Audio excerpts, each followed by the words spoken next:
Manever I say ma PENDREAM TV. PENDREAM TV there, osia dem yopo.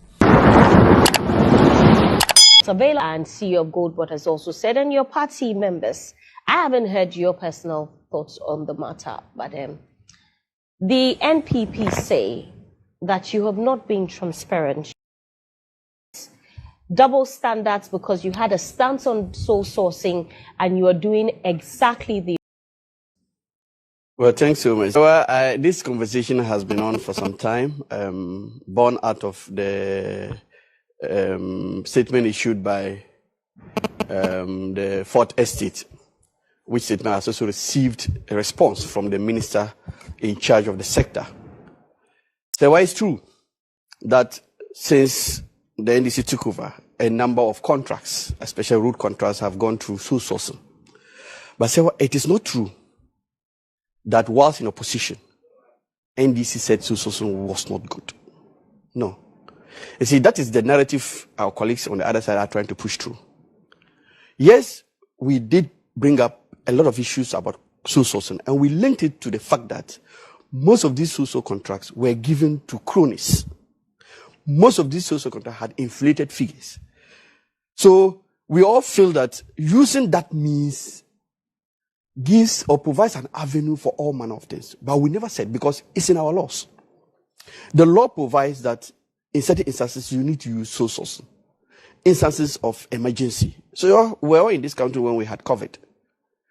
When we were in COVID period, and the NPP then in power had to do a lot of things using sole sourcing, we never chastised them. Because we all could realize the situation we're in. And that is why the lawmakers will always look at things beyond the ordinary. They will make room for some of these situations. And sometimes, when we're campaigning, you realize there were issues about road construction.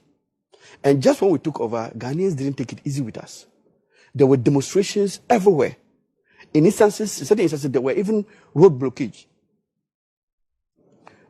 Ofanka and Sawam, I remember, the people blocked the road and said nobody would use the road. And so there were times that we just needed to act and act urgently. So the good thing too was that because of the big push agenda, government had already procured the funds for some of these projects. Now, so you have funds sitting there. You have people crying for roads. People are always on your nerves. Now you have the money, you have the demand. The only thing that was left was whether you should use sole sourcing or you should use open competitive tendering. So the truth of the matter is that we need to find a way of looking at how we go about this open competitive tendering, because sometimes it takes just forever. It takes too long to complete these processes.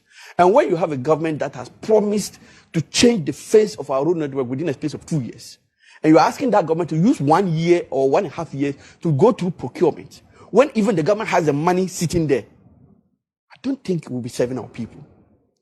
And so we never shifted for our earlier position. And so if you followed Governor Aboagye when he was ranking, in fact, at the time we had the then majority leader, we had his constituents demonstrating against him for the poor nature of the Swami interchange. And it was the same Governor Aboagye who said that this road must be awarded on sole sourcing. So it should tell you that we also recognize that there are certain situations that you cannot do without sole sourcing. Okay, let me ask you this, Honorable. You just said now, interestingly, that the president, quote unquote, for the want of a better word, is in a hurry to fix the road problems. Exactly, it was part of the reason. The president, you're a lawyer. I mean, we've seen the act. Sole sourcing is not illegal. But the president's impatience is not a justification to award contracts on sole sourcing basis, is it? So if the president does not have time, that is not a justification to award contracts on No, so I thought when you were making reference to me as a lawyer, you would have been talking about legality or illegality. But I thought you would be talking about legality there are or exceptions. There are reasons where you can award sole sourcing contracts. Yes. Is the president's impatience one of them? I'm not talking. I use the issue of the demonstrations, the high demand, the deplorable nature of the road. You see, Most of these You roads are had saying been, that we want a president who wants to fix no, you are roads in picking 2 only years, one issue. to use 1 year. You are picking to an do issue which competitive doesn't even have a relationship. Why didn't you pick the issue of the fact that there were demonstrations by the people for the roads network to be fixed, and some of the roads had been started by the previous government, and you know, say, well, when you start a road and you leave it hanging, most of the contractors have run away. Now, when you leave it hanging, it becomes even worse than the state it was before the start of the construction. You understand? And so that call for that urgent attention to be given to the roads was a call in the right direction, because the roads became they became worse than they were. You understand? So the president needed to act. And you see, the money too had been secured. There was money sitting there. And we could not have waited for 1 year. So it was choosing between the devil and the deep blue sea. And the president said that, no, in this instance, yes, even though we all, and you know, the issue was not about attacking sole sourcing. We never said sole sourcing was bad. We're looking at the fact that... I will give you instances when you said so. In fact, the now minister said, and you missed his submission earlier, and I quote, he said that in 2021, that part of the reason why the government is unable to build more roads is because of the use of sole sourcing in the award of contract road projects, which inflates the cost of such products. So you see, this is an admission by the minister that sole sourcing in itself allows the contracts to be inflated. Is that what exactly? We are telling you that at the time, we had sole sourcing being used as a vehicle to inflate contracts for political cronies. How do we know that you are not doing the same? So we have told you that, one, we are using the Ghana Institute of Surveyors, who are independent value for money assessors for these projects. And two, instead of design and build, which was the case before, we're not doing design and build projects in terms of the road. We are now doing the agencies under the ministry will design the projects and give you the costing. And they'll even peg some of the inputs you'll be using. So, do you know that as we speak, contracts that have been awarded, the contractors are told how much the government is ready to pay for a bag of cement for the contract that they will award to you. That used not to be the case. You understand? So they'll peg the price at a particular limit and tell you that if you can go with this, that is what we can provide. And so there has been a drastic change. And so, like I was telling you, even the same roads minister you have just quoted, when the motorway was initially awarded to a foreign contractor, the same road minister, when he was the ranking on roads committee, advocated for that contract to be taken from the road contractor and be given to a Ghanaian contractor on sole source basis. So that same person will not be chastising sole sourcing and be asking that a contract be awarded to a Ghanaian contractor under sole sourcing. And so it is not entirely true that we were totally against sole sourcing. We were only against the use of sole sourcing as a vehicle to milk the state. One, to inflate contract. Two, to give it to political cronies. So, and we're also talking about the fact that that vehicle was now becoming the norm rather than the exception. You see, that if you look at the way it has been provided in our laws, it is not supposed to be the norm. But in the last 8 years of NPP, we saw it rather becoming the order of the day, where almost every contract that was awarded based on sole sourcing. Okay, the minister has said that about 400 contracts have been awarded competitively. Basically. I'm just wondering why none of the details of these, the contractors, their names and whatnot, have not been proactively put on the ministry's website. So, don't you think that it would have cleared a lot of the... I've not checked the website. It is not there. The issue I want you to know that the minister, one, is an MP. Two, the minister has been a leader of parliament. He understands the rules of parliament. So he won't come to parliament. Remember, he didn't just make this statement anywhere. He came to the floor of parliament and made the statement. And nobody wet his salt will come to parliament knowing the ramification, the implications of such a statement, and make such a blatant statement knowing that it is a lie. So I can take the minister for his word. We can probe further and get those details. But I don't see how a minister of his weight, of his caliber, will come to parliament and lie to parliament when that is not the case. You understand? So I am telling you that we had an emergency. We had a situation to deal with. And we are tackling the situation. Do you know that today, the same minority are taking us on for our inability to reintroduce the road tool? Do you know that? And what is the issue? The issue is that we are going through the open competitive tendering process, and it's taking us over 1 year now to complete that process. the road in charge of the road. Just 2 days ago, they held a press conference asking us to fast track that the process was becoming too slow. So that is why we are saying that, in fact, whilst we can be a bit patient, you understand, to wait for these processes to be completed, the people on the Ofanko Sawam Road will not be that patient enough to wait for all the procurement processes to be completed. The people at Swami Interchange will not be that patient enough. The people on the Winneba Kaswa Road will not be that patient. And so we are talking about a situation where sometimes the people do not have the patience to wait for all these processes to be completed. And so we have issues of cost overruns.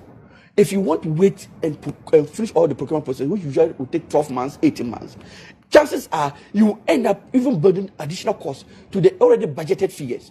You understand? And you know, sometimes you have money sitting there allocated for this project, and by the time you realize other priorities come to take up those monies. And so the government wanted to make sure that the monies were put right at the areas that they were designated for, which was why the government said that he was linking regional capitals and creating 12 economic corridors. It is a major plan. And so to me, I have the firmest conviction that the government took the right decision. We can look at the percentages. 44% of the awarded contracts so far have been through sole sourcing. Someone may say that is still high, given the poster we put up prior to the elections. That may still be the case. But you see, to me, to have come down from almost 100% to 44%. You have data to suggest or to show that it was almost 100%? We do. The minister has said it. Where's the data? I didn't say 100%. I said almost 100%. Yeah, almost 100% could be 99%. So we are not challenging them. So you have data? We have come out to say that ours has been 44%. So if they have their figure, we should know. If it is 20%, if it is 30%, they should. It was what? So what? I don't have that data, unfortunately, so I cannot. I am telling you, no, I'm responding. Miracle. You let him finish. Janice, let him finish. I'm responding. Dennis, you let him. I don't. This is 44. This is 44. Dennis, hold on. I have. So it's about it's hold on. Have you seen the 44% data? The fourth estate. Ours was 13%. So what do you know that the minister inherited 110 billion debt in terms of road contract from the NPP? And do you know that out of this 110 billion Ghana cedis debt, 100% of it, not even one of such contract was awarded through. Have you seen the data? Have you seen that data? I have not. Okay, so then let's move on. I mean, they lie all the time. They lie about business. But I said that the minister came to Parliament. But he lies. But the minister himself has lied even caught even in the sole sourcing matter right now. What has he said? That when he gets to my turn, I'll speak to it. You let me finish. Honourable, let me ask you finish. this. So the president at the last SONA, just in February, said that he was going to introduce a legislation to ban sole sourcing unless under exceptional circumstances. The data shows from the fourth estate that 87 out of 107 contracts were awarded on sole sourcing. For what? That is a lie. That's you see, a lie? my major problem with the fourth estate data is that why did they choose to limit themselves to that period, September to March 2025? September 2025 to March 2026. Why did they choose to limit themselves? They made RTI requests. I'm sure that it's the documents that they were given that. No, it depends. The document you are giving is based on the request you have sent. You understand? If your request was for January 2025 to March 2026, you'll be given that data because no one says that data is not available. You have chosen to limit your analysis to only September 2025 to March 20. So in that case, you are not being fair to Ghana because you are not giving the Ghanaians the right information. Then what happens? What happened from January 2025 to August 2025? What then happens to that phase? So if you are a media house to me, you should also know that you have that obligation to fully give the public the right information and not just give information that satisfies your well, that's why you're agenda. here to clarify some of these things. Dennis. You know, the NDC, they always take their special. And sometimes when I listen to the arguments and the points they make, I see them basically saying, yes, this is what we said, but we are different. We are special, so we can do what we are saying, what we spoke about. What is it? What kind of argument is our honorable member of parliament for END trying to do? Like, you go around and you get yourself caught up. Like, what are we doing? It's not true, first of all. The government has money sitting down and is waiting for contractors to do the work and pay. It's not true. That's a lie. And the honorable member of parliament knows that. Go and pick their budget for 2025 and tell me where it shows that government has money. You couldn't even meet all your revenue expectations. You have also told us Honorable, that you are not borrowing, that you are going to use revenue from local sources to execute this project. So what are you telling us that there's money sitting down? Where's the money sitting down? The contractors who are even on the roads, you are not done paying them. Were we not in this country when the president had to make a special intervention for the Pokwase Amasama contractor to be paid? Why are you allowing them to? This is not your fault. But he's been paid. No, relax. This is not your fault. He's been paid. I am saying that it is not true that there's money sitting down and all you were looking for was contractors. That's not true. You came to office in January 2025. Mm-hmm. You say you are going to execute roads with revenue mobilized in Ghana. And you are telling me that you have the money sitting down. It's been 14 months. You have the money from where sitting where? Even DRA, when did they close their books? I beg you. Sometimes let's be fair to the viewers as well. And let's give them some respect in terms of their own analysis. That is not correct. Number two, Sewa. This whole social sentence, I'm surprised the NDC have taken this pusher. And they are still not being remorseful and respecting the Ghanaian people. You come and tell us that you said that the sole sourcing, our problem was the cost. And that the cost, they were using sole sourcing to inflate projects. Sewa, are you aware that in 2025, 2026, the cost of a kilometer of road, whether asphalt, overlay, or whether bitumen surface in double layer, is more than it was under the Akufo-Addo government? Oh, the figures are there, but I already put it on my Facebook. It is more. Even at a time when you claim that we've had slow inflation, at a time when you claim that dollar has come down, at a time when cement, you claim that cost of construction materials have come down, you are still spending more. Have you seen some of the projects? In some projects, a road that they are going to construct, they have 37.6 million in that bill dedicated to come and renovate Feeder Road's head office. 37.6 million. The money has nothing to do with the road. That is not all. When you go to another contract, that same renovation of Feeder Roads has about 8 million or so in there dedicated to the same project. And you are talking about inflated figures. Why? Why are you doing this to the people? Listen, you were wrong. You did politics with sole sourcing. You were reckless in your conversation when it comes to the I beg you, Honorable. I beg you, Honorable. I beg you. That's why I didn't want to intervene when you're speaking. Well, let me respond to. Oh, but I just started. He's not done. But Okay. I just saw another statement by the majority leader as at March 11, 2026. This is what he said, and I quote: "Let it be known that the era of sole source contracts is over. Dead." Yeah. In the 2026 SONA closing debates, he said that through the value for money office bill, the era of sole source contract has been declared dead. This is the sword against waste. So let me just continue. I told you there are 11 videos. I can share all with you. 11 by cabinet ministers of this government. You've been caught in your own words. What you need to do is to show remorse. This attempt of trying to justify this recklessness, this betrayal, is very nauseating, if that's how the word is pronounced. That you lied to the people, misled them, deceived them, got them to believe that you are different in a certain way, only for you to come and do worse, and your justification is that we are less of the evil. What is this? What is this?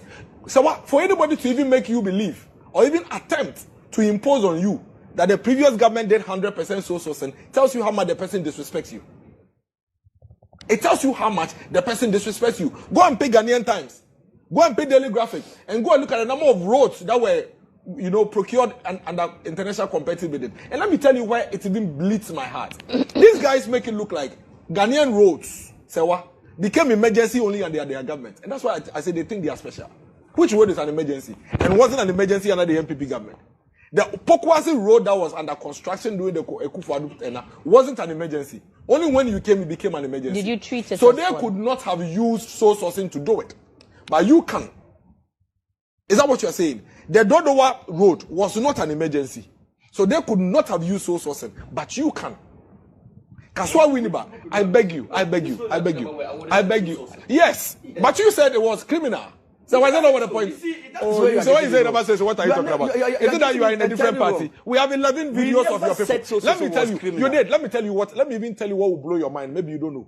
The Foreign Affairs Minister, admitting and saying that it was criminal, even went ahead to say they will amend the law. Why would you amend the law? So why would you amend the law? Why would a law say something I beg you. and you turn up and say that is criminal? It's a provision in the law. So who will look at the law and say it's criminal? But your people said, they held press conferences. That's why I'm saying that unless you have been seeing the video, or of course, unless you have been NDC as we know, and being hypocritical with the facts. Because I am sad and even pained that you are debating this when the videos are out there. The videos are out there. It is public. Everybody is watching the video. From the president to the last polling station or branch executive. What you guys said about soul sourcing. So what you said that soul sourcing is a haven for inflated contracts. What it means is that your belief is that if you engage in soul sourcing, you are likely to inflate contracts. Is that not the case? Mm-hmm. So if you come and you are doing 76% of soul sourcing, is it far-fetched if I say that you are actually inflating figures? Is it far-fetched? Number two, you said that soul sourcing was one of the reasons why roads were not being done and were not getting done. So say, well, if you come and you do soul sourcing, is it far-fetched when I say that you are getting this road not done? Number three, say, well, you said that soul sourcing was a criminal venture and that you amend the law to actually change the soul sourcing, principle in the act, in the Procurement Act. So what are you defending? Like, Honorable, what are you even doing to yourself? What are you trying to do? Are you saying that because MPP did it and we've also come, we'll do it, or we are special? You are saying that NDC is special. As for NDC, they can do it. When they do it, they won't steal. As for NDC, when they do soul sourcing, they won't steal. By MPP, when they do soul sourcing, they will steal. Is that what you are saying? Like, you don't have to do this. It's not compulsory for you to always defend some of these things. All right, then it is a sad situation that your party actually weaponized soul sourcing, criminalized it for electoral fortunes. It's sad. Okay. You won the election. America. You don't have to come and sit on air and still try to justify it. Are you engaged in soul sourcing or not? Did you say soul sourcing you will change the law and remove it or not? Did you say soul sourcing was a haven for inflated figures or not? If you said these things and you're still doing soul sourcing, then you don't have to talk. Keep quiet. All right. I'll let you have the final word on it so that we talk about the UN win quickly. Honorable. Thank you so much. So if you're talking about contradictions, you remember prior to the 2016 elections, the former president, Nana Addo, on August 23rd, 2016, posted on his Twitter wall that the era of soul sourcing will come to an end. And we did, and you said you won't do it. So you are repeating. Oh, so, yes. And when we came, Dennis, let him. We need to move on. To you. Go ahead. Understand? So, Sewa, they came to power and it became the order of the day. Sewa, what we are saying is that we are going to make soul sourcing an exception. 76% is an exception. That is a lie. That is a lie. So what is the truth? So what is the 44%. 44% is an exception. Yes, it's about an half. It's an improvement. Oh my God! It's an improvement from the you guys are just shameless. You allow me to make almost my point. 100%. You guys are just shameless. So you are just Dennis, please allow him. Dennis, please go ahead. So today, as we speak, yes, over 2,000 kilometers of roads are under construction. So I tell you that if we're going to say that we should go through the normal procurement, the open competitive tendering process, trust me, we will not have gone anywhere. You didn't know that. You know that today. You understand, Sewa? Sewa, this issue of 1 kilometer of road, please, Dennis, that figure you are putting up on your social media platform, who gave you that figure? Because every civil engineer will tell you that the cost of 1 kilometer of road here cannot be the same as the cost here. And so it will be very unfortunate for you to want to draw. Are you not the ones who were talking about inflated figures? He made reference to the issue of the fact that we are claiming that inflation is growing slowly. And so we don't expect these figures to rise. You and I know that when we say inflation is growing at a lower rate, we are not saying that prices of things are not going up. But who has disputed that? No, you have said it. That when we are claiming that inflation is not rising. I said it has slowed down. It means that it's not supposed to go up abnormally. For example, if inflation is dropping up to 3% and your electricity is rising by 28%, there's something wrong. There is something wrong. If inflation, but you sign up to the IMF program. What does IMF go to do with electricity? Dennis, please. It was part of the package. It's a lie. Which part? Show him. Dennis. So why do you do this? Dennis, Which IMF contract has Dennis, conditions? please. I was quiet when you made your submission. But you've just lied. You've just lied. Dennis, please. Let him land. Which IMF conditions? It is never entirely true. that when we were in power, at every stage, we bastardized sources. And I've just given you instances where even the ranking member on the roads committee, who is currently the minister in charge of the sector, advocated in the era of MPP for certain road contracts to be awarded to Ghanaians. And then he turned around to say that some of the roads are not being constructed because of sole sourcing. Shame on you. He said some. So you should even ask him for the list. Shame on you. If he says some, he's telling you that. Shame so on it you, means that NDC. he's not attacking sole sourcing. Shame on you, NDC. You attack, so shame on you. Miracle. So you see, In fact, if you look at, he said the reason Shame the on government you. is unable to build more roads, not some, more roads, is because of the sole reason sourcing. is clear. Shame on you. Look at currently the Tamale Wali Wali road. $30 million. So why paid are you to an sole Indian sourcing? contractor who is Why are nowhere you sole to be found? sourcing? Shame on you. Eh? Why are you sole Answer that sourcing question. then? We have put in measures. You see, that is what I've told you that one. Initially, the practice was to design and build, which was giving the contractors a leeway because he comes with his design, he comes with his costing, and all you needed to do was to award the contract to him. We're not using that method again. Today, we are using the agencies of the ministry to design the routes and cost the routes. And so when you can, we tell you that this is our design, this is the costing. Take it or leave it. So you get And they are taking it. So you get the 37 million for the feeder road headquarters. You sneaked it into the bill. Your government So, sneaked the it's in how they 37.5 break million down. into the bill. So, it's in how they Dennis, break please down. let him land. So I have also told you that part of the challenges we had with sole sourcing under their regime was the issue of value for money. And we have introduced a system in our current imagine? dispensation Go ahead. where now we have independent assessors, being the Institute of Surveyors, Ghana Institute of Surveyors, who independently assess value for money in terms of these road projects we award. And so, we not just the government, but you have independent people telling you that I thank yes, God I'm not this project is the amount we are calling for is commensurate with the project and those things. And so we are all the things we're saying were wrong about social sourcing. We have I tried thank God I'm to not correct NDC. them, I thank but God we I'm never said that we will not do social sourcing. In fact, even when the president said we're going to introduce a new bill to address the issue of social sourcing, he never said we'll ban it completely. Okay, He said we'll the only Port make it- State has said that more cost per kilometer details data is coming. If Exactly. you know that your numbers are right, why don't you just publish the data like members of the NPP are asking? They say publish the This data. is Let us. why are they asking? They are sitting here asking. When Professor needed In the the information, spirit of they went accountability, and asked. in the spirit of accountability, especially for a minister who was very heavy or vocal on social, Sarah, so you don't think that do you know that this is the a very minister, proactive the minister thing for to do? roads is one minister who answers the most questions in parliament, and he's one person that when you file a question, it doesn't take long before you see him responding to it. So the same people who are here talking about kilometer of road, they know where to ask the questions, where to get the minister to come and answer those questions. But Honorable, I'm asking you that, do you not think that in the spirit of transparency, accountability for So the you want me government that to has provide enjoyed you so the data? much goodwill, don't give it to me, publish it on your website, on the ministry's website.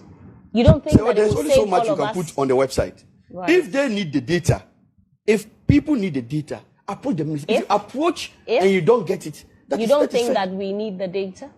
I say, well, this contract, the documents for the contract are public documents. You understand? You take a copy, you see the costing, the bill of quantities, and everything is there. And so, if you don't do it and you are playing to the gallery, then that is your own problem. There's a gentleman called Opioluwa Omotayo Ojo. I suspect that he's Nigerian. Benjamin Kofi Jesse, William Entry Dakun, and Matilda Iwia Azuma. They are the persons of interest in the free Wi-Fi battle. There's a National Lottery Authority case involving Kofi Osameyaw, Henry Kwame Asare Yentumi, and Derek DC Apia. There's Buankra Inland Port involving Kweku Forie Siama, who was a former transport minister, Justice Amu, John Bernard Cranton York, and Michael Achagwe Luguje. Pardon me if I've mispronounced the name. Then the Drape case. It's a matter that people have been called on. The likes of Mohammed Amin Andam, the former finance minister, and Irene Natoshi, the former administrator. They've been called and questioned. The former administrator of what call it? This Assembly's Common Fund. There could be 19 Frontiers case. Kwekwa Menu and Samuel Bansa. The Pualugu multipurpose dam. Dr. Owusu Efeyaku, the former Agric minister. Wilson Kwabena Dankwa. I beg your pardon. Al Hassan Alolo Muntaka, I believe he was in the vice president office. Yes. National ambulance case. Emmanuel Owusu Buedu, Okay. Mathematical set. That's a full expression. Sarah Femi Bedi Tuasante, I believe, is the spouse of the president's the former presidential secretary, Mr. Asante Bedi Tu. Kojo Daku Mensa, Benjamin Kofi Jesse, Philip Tetepadi, and Matthew Poku Prempe. Again, this is the mathematical set. This is a mathematical set issue. The Moshosho rice case, there was an issue about importation of some rice that was not fit for purpose or something. David Eje Miensa, Simon Eje, Elik Lim Dogbe, and Patrick Ohini Ufori. Then there's a duplicative digitalization, which is Ghana Health Service and National Health Insurance Authority, Dr. Patrick Aboagye. Where's Blue Judgment Debt? It involves Kenoforiata, who, as I speak, is a fugitive, has fled the jurisdiction. And then there's a 13th African Games. I could go on and on and on and on. So anybody who comes to take, for instance, they've been called, interrogated, and these are cases on which dockets have been prepared. And so the Attorney General has to look through it and then determine a date that is suitable to go to court. If you go to Yoko, there are some of the cases that were not part of oral. You can only discover them when you come into government, like the National Signals Bureau thing. It was never an oral. In fact, there were many people who didn't even know Mr. Dubois was even a public official. But when we came to power and we got wind of it, we looked into it. Indeed, he was arrested in March 2025. By April, he was in court. The Attorney General has said that he will call 5 witnesses. Three of them are done. He's left with 2. So that they can conclude their case, and then Mr. Dubois will open their case. That is a normal judicial process. My brother, Honorable Apiakubi, is here. He is a lawyer for Wuntumi, and he will testify that in the case of Wuntumi, actually, I think they've done, you are supposed to do a service of no case or something. If I'm not mistaken. All the state's witnesses have testified. So the state has made its case. The onus is now on them to either contest the state case through a submission of no case, which is normal. In the Atu-Forcing case, he made a submission of no case. So it is normal judicial procedure. The National Service case, sorry, that one too, I told you that they are doing case management. It's part of the buffer stock case. There are at least 3 people who are in court over it. Abdul Hanan and his wife, and then I think another what do you call it? So the Attorney General has gone step by step to ensure that this is done. Again, in terms of recovery, when the president said Yoko had recovered 600 million Ghana cedis, there were those who said, we should publish the list. I clarified that apart from oral, Yoko is an established organization that deals with regular crime, money laundering, tax evasion, carjacking, cross-border crime, and all that.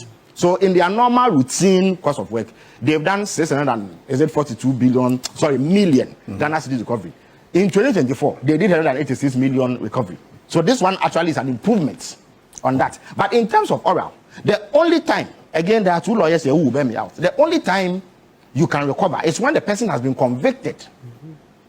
What you can do in the interim is that you freeze the assets to protect it, so that in the event that in the course of the trial, they don't divert it and move it outside of the jurisdiction. Indeed, that is why I asked you that question, whether you have the power to convict. And I'm saying, no, I mean the court, yes, the court. When the court convicts, your mandate is prosecution. That's all. And that is what we are doing. Yes. But I'm telling you what steps have been. Every case that has been investigated or is in court, they have taken steps to ring fence the assets. Indeed, there have been instances where some of those whose assets have been frozen have contested. They've said that the assets don't belong to them, and therefore the state cannot purport. They are allowed to do so. It's part of the judicial process. Everybody accused must be given sufficient opportunity to defend themselves. In the case of lawyer Piakubi's client, Wuntumi, he would tell you his assets have been frozen. How much of his assets? Indeed, I regret to have to. Sorry about it, but no, the matter is still subjudice. The matter is still subjudice. Fine. No, you are allowed to mention those aspects. So he has. Look, we discovered for instance. No, it's not about. Please go ahead. I'm not. Let me also make it clear. I'm not pronouncing. No, I'm not saying. I'm not pronouncing on the substantive piece. I'm only telling you the facts. I'm telling you the action that the state has taken. So, for instance, on the 8th of January, 2025. It was found that about 50 million Ghana cedis had been paid him from Cocoa Board. Yeah. Cocoa Board for some work that he said to have done.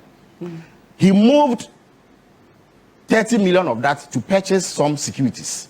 In other words, bonds. I think treasury bills. And then about 23 million to purchase or set up an insurance company. Hey, man. When was this? Oh, this was in January, February. Last year. Yes. So all these assets have been frozen as I speak. Indeed, again, look, even his mobile money account has been frozen. Chairman won't Yes. mobile money account. Even his mobile money account has been frozen. Unless he sets up another one or use another conduit, he cannot use mobile money, receive or send. So that is the extent to which the state has gone to ring fence these assets, pending the determination of the case. How can anybody see this and say oil has died? The other issue too is that it is important to do thorough investigations. The reason being that it costs money to prosecute people. There may be cases where you suspect strongly that wrongdoing has occurred, but you may not find the evidence. Yeah. In that case, you don't go at all. You suspect strongly that there must be some wrongdoing, but either the evidence has been so well concealed, or that the information available is sketchy and scanty, so you can't go to court with it. In that case, even if you have that suspicion, you cannot go because it costs money, it costs time to prosecute people. It is state resources that are used to do the prosecution. So if you are not absolutely certain, you cannot go there and waste anybody's time. So it is not fair to say that oil has not died. And if those who are most affected by oil, MPP appointees, are saying that it has died, you must understand the political context within they are saying so. So I implore all Ghanaians to support the efforts to sanitize the system by holding people who are believed to have offended the state through corruption to account. And then more importantly, putting the system going forward to ensure that this sort of thing does not recur. That for me is where the conversation should be going. But let's talk about 21. So if 21 billion has not recovered, it has not been recovered, then all aspects. That is not the truth. You have an expectation of oral. Sure. And yet you are having to deal with the weaknesses in the judicial system. You see, again, there are two strands. You see, there are two strands. We must be careful. You see, we must be careful not to allow governments to overreach. So or interfere in the judiciary. Look, one of the criticisms that we leveled against the MPP was that they were interfering with the judiciary. And I'm sure Professor Adman Bafo has had occasion as an analyst, a respected analyst, to comment on these matters many times because the media would reach him for comment. We have said that. I personally have gone on public record to criticize judicial performance and accuse the MPP of tinkering with the judiciary for some outcomes. We cannot come to power. Well, you've done same. No. Listen, even the judiciary are not beyond reproach. They are not beyond accountability. So if it is found that the Chief Justice has done things that offend the law and the process is undertaken through constitutional... I beg your pardon. Please, when you sack Charlotte say nobody has you what things. So you cannot come here and purport. You cannot mount the moral high ground. You cannot mount the moral high ground. Charlotte say was a constitutionally... Charlotte say was the head of a constitutional body. They were an independent body. Yet you remove them. Even the substantive are not even of the same standard. Why does it have to be of the same standard? What are you talking about? What are you also talking about? You have the right. Transfer somebody. I beg your pardon. No. I'm saying that.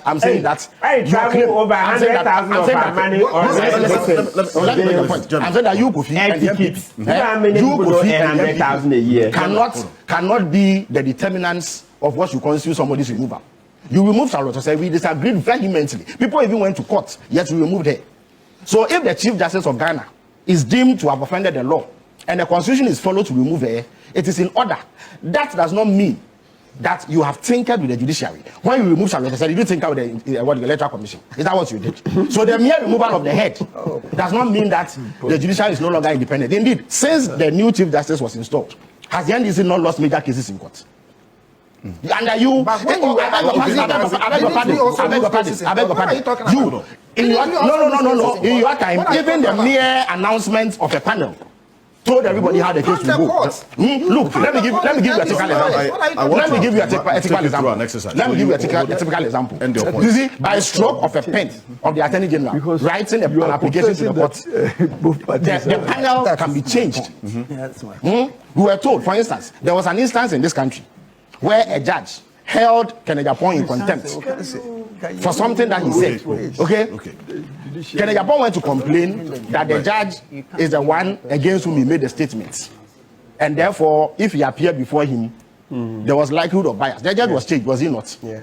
Yet when the former Supreme Court judge, Honyonuga, if I'm not mistaken, went to make politically motivated statements in the Volta region, and openly complained, he was still made to sit on the case until he went on retirement.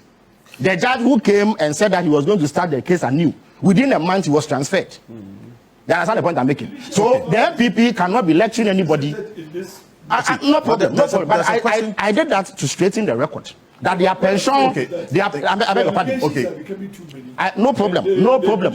No problem. No problem. But the point I'm actually defending the judiciary here. I am saying that yes, you are the ones who think that what do you call it? You determine for us what is right, what is wrong. I'm saying that we won't have any of it. The point is this: the judiciary. There was a personal contribution to the discussion. So I've made no. The point I'm making is that we cannot say that because we are unhappy about the way the judiciary operates, we should tinker with it. I think that's it is an independent institution. That is why when the president had concerns about the slow pace of action on Auditor General's report, what he did was to invite the Chief Justice, the Auditor General, the Attorney General to a meeting to discuss what can be done to hasten the process. Then the Chief Justice said that they can do ABC. Indeed, if I'm not mistaken, he has done that. He has set up a special court to try Galamsey cases and all that. So that is how you do it. But government cannot on its own insist that we don't like the approach of the judiciary. So we have sacked every judge, or we have abolished courts, or we have introduced new courts. That cannot be done. But oral can never be said to have died, simply because those against whom it was set up are saying that it has died. They are not the ones who determine it. Let the facts speak. People are even saying that after 1 year there's no prosecution. Yes. When the facts show that is not the case, there is prosecution, and more prosecutions are going to follow. Yes. No, but conviction is determined by the courts. Yes. And as Honorable Aboagye has been at pains to say all morning, our remit ends with prosecution. That is what we have done.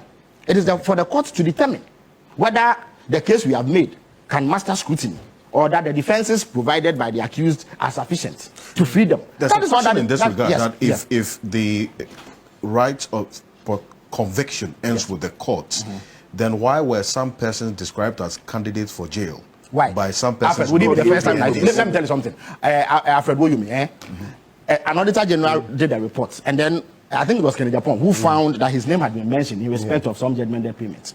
The MPP composed songs. Okay, they started for 1.5 years. Every day after Woyome was the subject of discussion on TV. They did not compose songs. Why? Would it be the first time that politicians have been accused? Okay, no. Would it be the first time in our history that politicians have been accused of corruption and they have been dragged? Why? President Mahama, did the MPP not claim that he had built hotels in Dubai? He did not call him names in respect of Airbag. I'm not PENDREAM TV. Now, so far so good. Say open online portal e Ghana. Nipa share, nipa follow, nipa comment here. To my best of knowledge, without any biases, I PENDREAM TV.